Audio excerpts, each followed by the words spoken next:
Sağ olun, teşekkür ederim.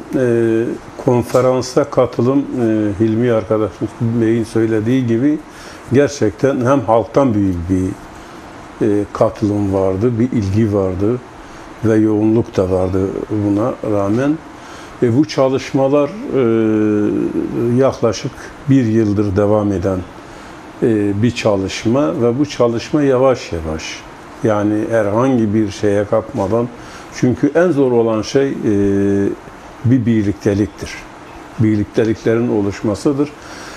Tarihimiz boyunca da bütün düşünürlerimiz, yani Ahmedi Hani'den bu yana ki zaten en önemli orada yapılmasının sebebi, ilk kez bunu düzgün, detaylı bir şekilde Kürtlerin birliğinin olmayışından dolayı bugüne kadar kaybettiklerini söyleyen ilk kişi, şahıs, şahsiyet, bilim adamı, filozof Ahmedi Hani'dir.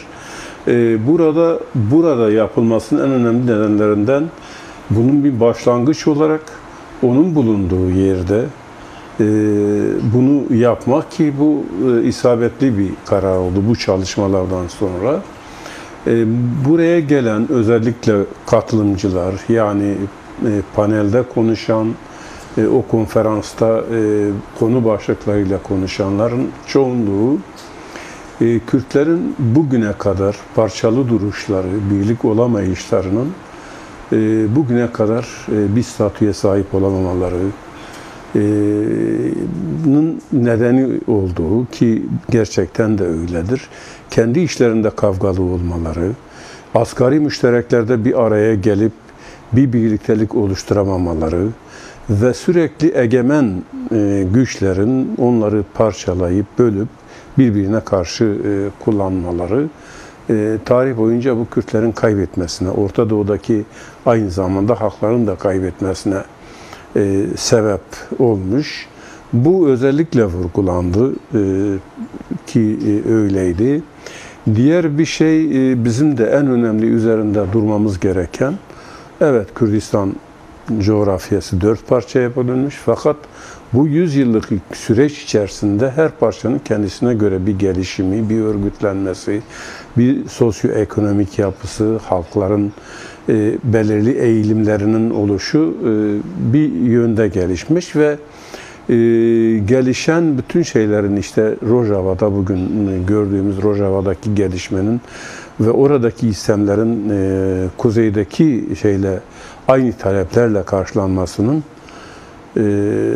doğru olmadı, gerçekçi de olmadı. Çünkü hem ekonomik olarak, hem siyasi olarak, hem örgütlenme olarak, talepler olarak, yani halkların iç içe geçişiyle birlikte bunun mümkün olmadığı üzerinde duruldu ki bu doğru. Mesela bugün baktığımızda 2000 Esad'a karşı Orta Doğu'da gelişen o değişim, gelişim rüzgarlarının Suriye'de de yapması ve Kürtlerin DAEŞ'e karşı orada yoğun bir mücadeleyle bu süreci bugüne getirmeleri, uluslararası konjektürle de bunun uyumlu bir şekilde gelişmesi, Kürtlerin uluslararası düzeyde de doğru bir politika izlediği, doğru ittifaklar içerisinde olduğu, fakat buna rağmen son 4-5 aya kadar Kürtler kendi işlerine parçalıydı.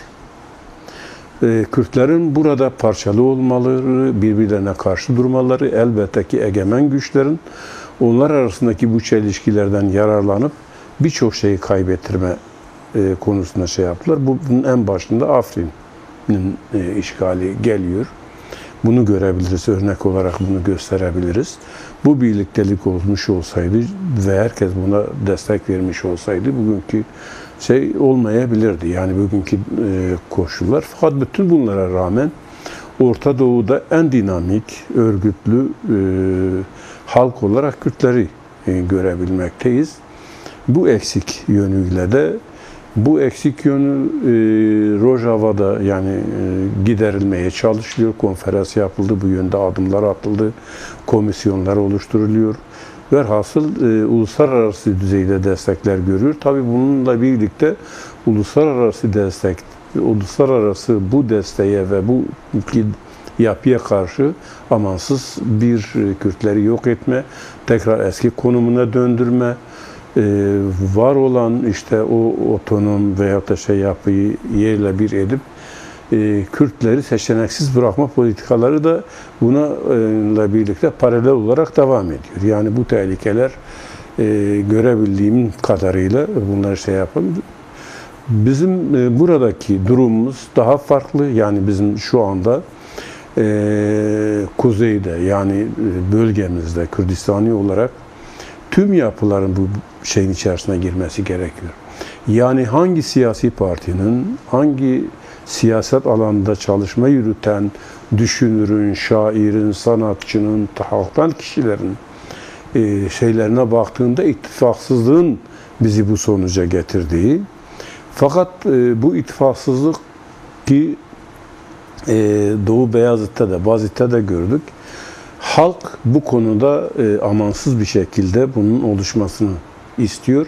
Bu yönde de yoğun bir talep ve çaba, aynı zamanda heyecan verici şeyler de var. Yani çünkü halk olarak hesapsız, kitapsız bir şekilde yani ben olayım, ben yürüteyim, ben bunun öncüsü olayım veyahut da bütün kişisel ve örgütsel, partisel hesapların peşinde değil.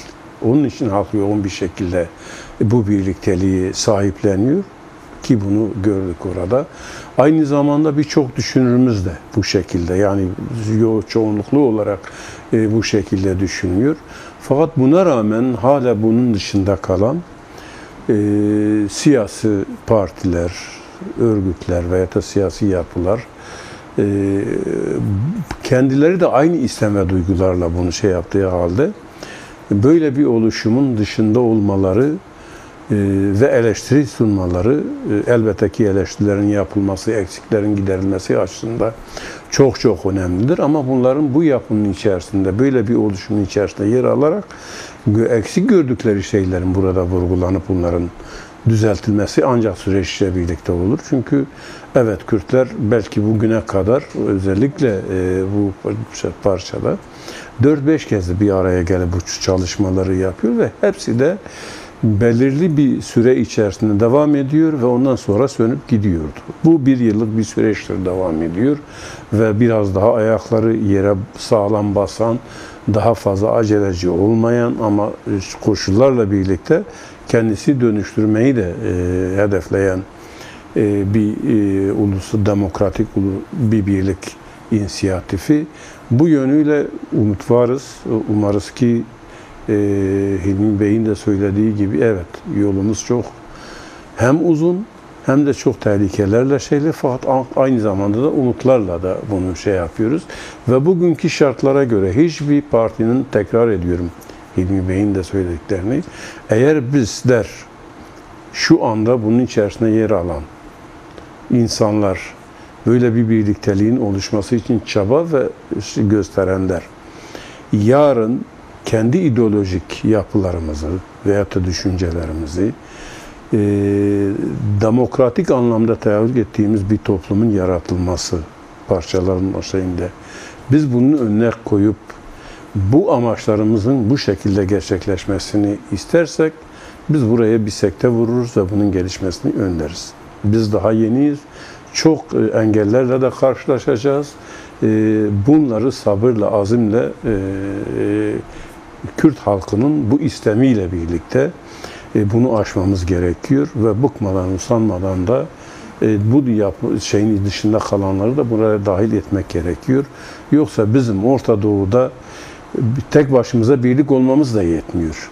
Yani birlik olduk, tamamdır, bu her şey için yeterlidir. Değil, bunun ötesinde günün koşullarında, dünya koşullarında, dünya konjektüründe bizim neler yapmamız gerektiği konusunda da gerekli çalışmaları planlı, programlı bir şekilde her yerde, hem diasporada hem Kürdistan coğrafyasının 4 parçasında da bu hayata geçirip umarım ulusal demokratik bir kongreyle bunu taşlandırabilmeyi umut ediyorum. Bu çalışmalarımız da bu yönde olur.